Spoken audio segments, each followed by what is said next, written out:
मिली जिम्मेदारी को अच्छे से निभाएं। एक समय की बात है जब श्रावस्ती नगर के एक छोटे से गांव में अमरसेन नाम का एक व्यक्ति रहता था। अमरसेन बड़ा ही होशियार था। उसके 4 पुत्र थे। उनके विवाह हो चुके थे और सब अपना जीवन जैसे तैसे निर्वाह कर रहे थे। परंतु समय के साथ साथ अब अमरसेन वृद्ध हो चला था।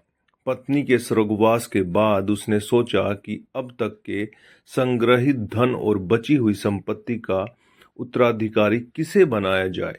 ये निर्णय लेने के लिए उसने चारों बेटों को उनकी पत्नियों के साथ बुलाया और एक एक करके गेहूं के 5 दाने दिए और कहा कि मैं तीर्थ पर जा रहा हूं और 4 साल बाद लौटूंगा, और जो भी इन दानों की सही हिफाजत करके मुझे लौटाएगा, तिजोरी की चाबियां और मेरी सारी संपत्ति उसे ही मिलेगी।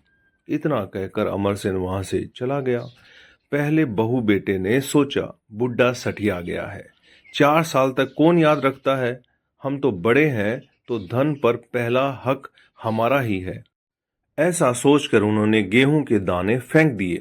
दूसरे ने सोचा कि संभालना तो मुश्किल है, यदि हम इन्हें खा लें तो शायद उनको अच्छा लगे और लौटने के बाद हमें आशीर्वाद दे दें और कहें कि तुम्हारा मंगल इसी में छुपा था और सारी संपत्ति हमारी हो जाएगी। यह सोचकर उन्होंने वो 5 दाने खा लिए।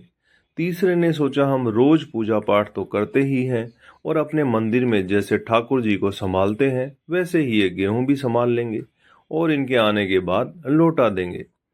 चौथे बहू बेटे ने समझदारी से सोचा और 5 दानों को एक कर जमीन में बो दिया और देखते ही देखते वे पौधे बड़े हो गए और कुछ गेहूं उग आए। फिर उन्होंने उन्हें भी बो दिया। इस तरह हर वर्ष गेहूं की बढ़ोतरी होती गई। 5 दाने 5 बोरी, 25 बोरी और 50 बोरियों में बदल गए। 4 साल बाद जब अमरसेन वापस आया तो सबकी कहानी सुनी, और जब वो चौथे बहू बेटे के पास गए तो बेटा बोला, पिताजी, आपने जो 5 दाने दिए थे अब वो गेहूं की 50 बोरियों में बदल चुके हैं। हमने उन्हें संभाल कर गोदाम में रख दिया है। उन पर आप ही का हक है। यह देख अमरसेन ने फौरन तिजोरी की चाबियां सबसे छोटे बहू बेटे को सौंप दी और कहा, तुम ही लोग मेरी संपत्ति के असल हकदार हो।